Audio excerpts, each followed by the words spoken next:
I'd like to talk about issues relating to filling prescriptions for tapering medication for patients who are tapering off of benzodiazepines. So for a long time, the gold standard of tapering guidelines was the Ashton Manual, written by Dr. Heather Ashton, a British physician who had studied hundreds of patients and discovered how to taper patients in just such a way at a very gradual pace where they were able to come off of benzodiazepines safely and comfortably with minimal withdrawal symptoms and minimal risk of protracted long-term withdrawal. And the Ashton Manual, the way that it works is that the patient they may start with one benzodiazepine and then transition gradually from that benzo to diazepam or valium. And that transition may happen gradually over a period of weeks. And then once the transition is complete, the patient will continue to reduce on a regular basis, which could be weekly, every 2 weeks, or even every month. And they'll reduce by a small amount that they can tolerate. And the Ashton Manual is filled with tables that show samples of this transition, of how it can be done. And these tables are meant to be examples. In fact, in the very beginning, on the first page of the manual, Dr. Ashton wrote a note saying that benzodiazepine tapers should always be patient-directed. It should be what the patient can tolerate, and doctors should not push the patient to taper faster than what they're comfortable with. So doctors should not take these guidelines that are found in the tables and use that as a rule saying, you need to be at this stage by this point in time. So while we can make plans for tapering at a certain rate, we can plan for 2.5% per every 2 weeks or every month, or 5% at every tapering point, or even 10 or 15%. As we're going along the way, if the patient becomes uncomfortable and begins to exhibit symptoms of withdrawal and they're not comfortable with going forward, we can plateau for a while. We can go more gradually. We can try using a micro taper plan where we taper little by little. Tiny amounts every day. And there's also other ways of tapering besides the Ashton Manual. Many patients are more comfortable tapering on the benzodiazepine that they're currently taking, which might be clonazepam, which is Klonopin, or Ativan, or lorazepam. And so if the patient is taking one of these benzos and they're not comfortable with the idea of switching to Valium, another way is a liquid taper, where the doctor can order a compound from a compounding pharmacy where the medication is a liquid suspension. And they can start, for example, with the dosage that the patient is taking every day and put that in, for example, a milliliter. And then the patient would use an oral syringe, like a 1 milliliter syringe, and draw it up to the level that they're tapering at. 1 milliliter would be the full dose, and as they reduce, they can reduce by tenths of a milliliter or even hundredths of a milliliter. So one issue, a serious issue with tapering, is dealing with pharmacies and dealing with a pharmacist who's not comfortable with filling the prescription, because it can be a little unusual when we prescribe according to the Ashton Manual, especially in the beginning during that transitional period. Suppose a patient is taking clonazepam and we're transitioning to Valium. We may be giving the patient both things in the first month at the same time, clonazepam and Valium. And it is unusual to get prescriptions for 2 different benzodiazepines at the same time. Although I have known psychiatrists to do that, to prescribe 2 benzos together. But a pharmacist may be very uncomfortable with that. They see clonazepam and diazepam and they're like, either there's a mistake or something unusual going on. Now the doctor can put in the memo of the prescription that this is a tapering prescription. That this is our plan. We're following the Ashton Manual. We're transitioning from clonazepam to diazepam. And some pharmacists are aware of the Ashton Manual. Many are not. Some will be interested and they'll call the doctor and ask, what are you doing? I'm fine with it, as long as it's well documented. And unfortunately, there's many pharmacists who will be completely against it. In fact, there's a pharmacist that I dealt with recently where they looked at the prescription. I did document that we're following the Ashton Manual, and this pharmacist went and looked at the Ashton Manual and read through it, and they said, you're not following it properly because at this point you should be on stage 10 or whatever. And so she must have flipped through and looked at some of the tables where they do have different stages, where maybe stage 1, you're beginning your transition to Valium. Stage 2, you're further along and you're replacing, in the Ashton Manual, they show it as taking a morning, afternoon, and evening dose, and you replace one at a time. You work on maybe the midday dose, and then you might work on the morning dose, however it's laid out. But those tables are all guidelines. They're not meant to be, this is the only way to do it. In fact, some patients can do that transitional phase a lot faster than others, and some will take more time for it. There's a lot of variability, so every patient is different. It's not meant to be a one-size-fits-all treatment. So this particular pharmacist looked at the Ashton Manual and the way we were prescribing and said, you're not following the Ashton method. And I took out the Ashton Manual and I said, let's read along together. I'll read it to you. And I read that first page where Dr. Ashton says, this is a guideline and it must be patient-directed. And unfortunately, the pharmacist told me she was going to document, and she wrote apparently pages of documentation. And ultimately, unfortunately, she refused to fill the prescription, forcing the patient to leave a pharmacy where he'd already been going, was fine, was happy, everything was working fine. But one pharmacist out of several that worked there kind of ruined it for him and, forced him to leave. And we had a little difficulty finding another pharmacy. There's also the issue that prescriptions now, at least in Florida, have to be electronically submitted. It used to be we could give them a paper prescription and a patient could go to a pharmacy, and as long as they don't write all over the prescription, the pharmacist could refuse to fill it for whatever reason, and the patient could take that piece of paper back and bring it to another pharmacy. And now with e-prescribing, the prescription must be sent directly to a specific pharmacy, and if they refuse to fill it, we now have to confirm that it's canceled. That even though the pharmacist refused, it could still be in the system and it might get filled, and now the patient has multiple prescriptions out there, which we have to make sure that doesn't happen.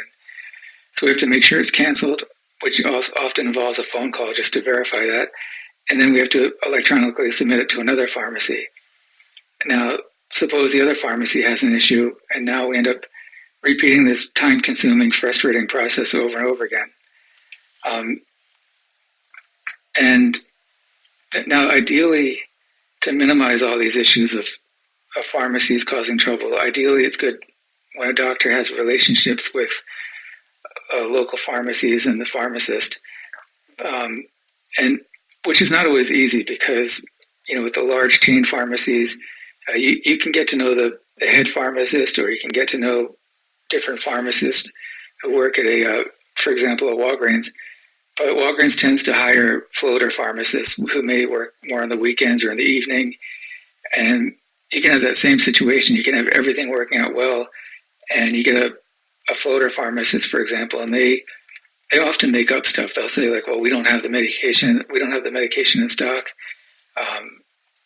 Come back tomorrow. And that's just putting it off so another pharmacist will take care of it the next day. Or they may say, I'm not comfortable, I'm going to flag this in the system, we don't want to fill this anymore. And one pharmacist, again, can cause a problem where a patient had no problem for sometimes even months or years at that one pharmacy, and now they have to go look elsewhere because one pharmacist took it upon themselves to document in such a way that they can't go there anymore.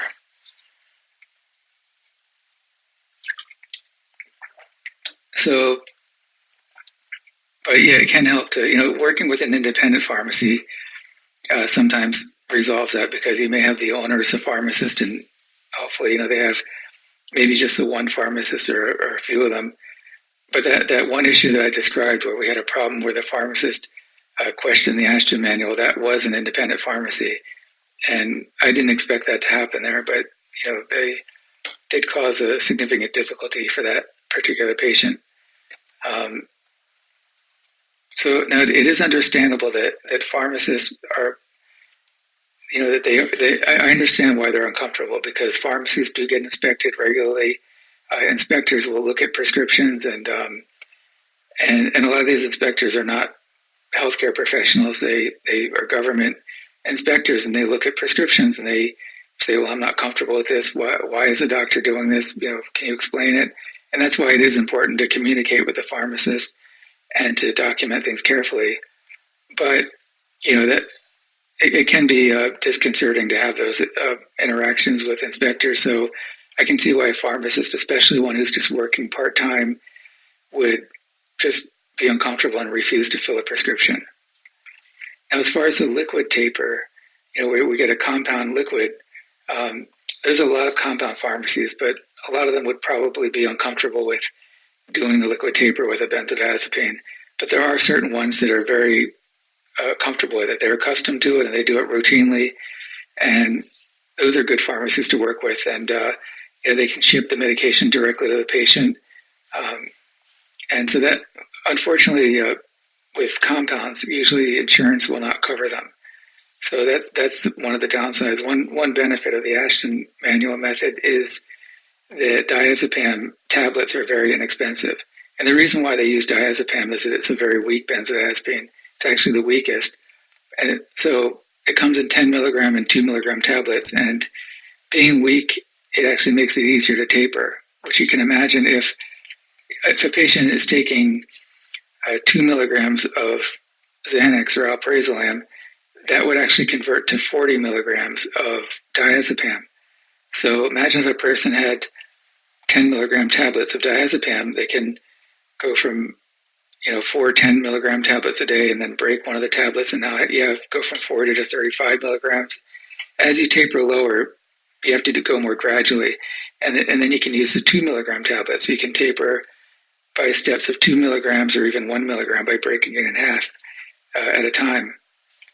And so, but by using that lower strength diazepam, it actually helps you to do those gradual reductions where it'd be harder to do with the highly potent benzo, where Xanax, Klonopin, Ativan, those are all very potent, high potency benzos, and you can't really break the tablets enough to, if you take a 1 milligram Xanax and break it in half, maybe you can break it in quarters.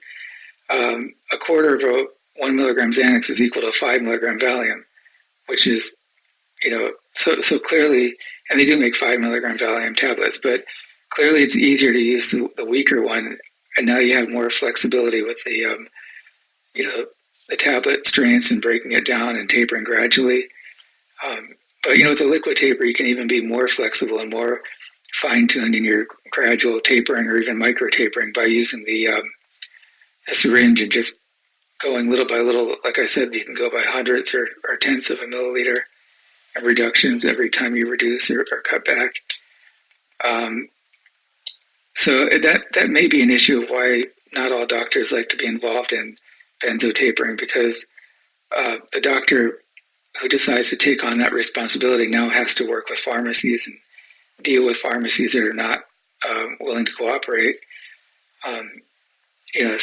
And then there's also the issue of a patient who takes a high dose of medication. Say a patient who takes 4 milligrams of Xanax, which is not an unusual dosage. There used to be an old prescribing manual, monthly prescribing manual book, which I don't know if it exists anymore. But I remember it said in it that doctors can prescribe up to 4 milligrams of Xanax a day. That works out to 80 milligrams of Valium a day. So interestingly, it's a little unusual, but a pharmacist will not even blink at filling a prescription for Xanax 4 milligrams daily, but they will be shocked at and refuse to fill a prescription for 80 milligrams of Valium, which is exactly equivalent. Another advantage of Valium is it's very long-acting. Valium has a long half-life, so you don't get the problem of interdose withdrawal, which you get especially Xanax. Xanax is very short-acting, has a very short half-life.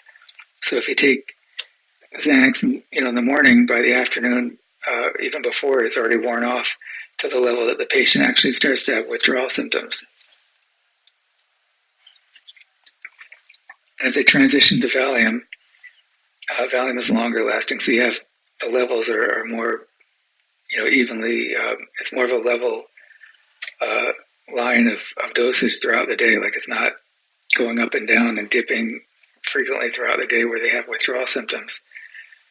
So that's also an advantage of switching from something like Xanax to Valium. So the Ashton Manual is all about the taper being gradual, being patient-directed, and in the case of the Ashton Manual, of transitioning from a potent benzo to Valium for the advantages that we discussed.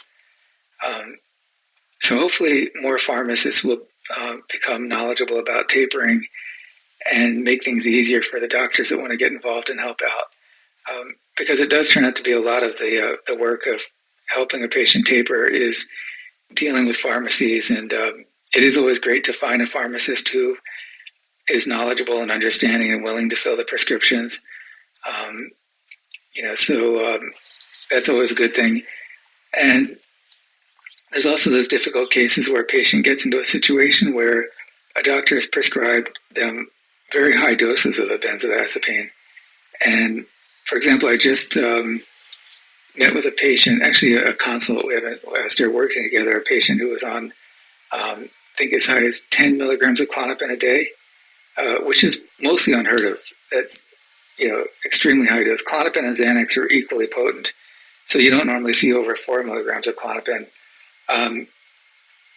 It would be probably nearly impossible to get a pharmacist to dispense a prescription for the equivalent amount of Valium.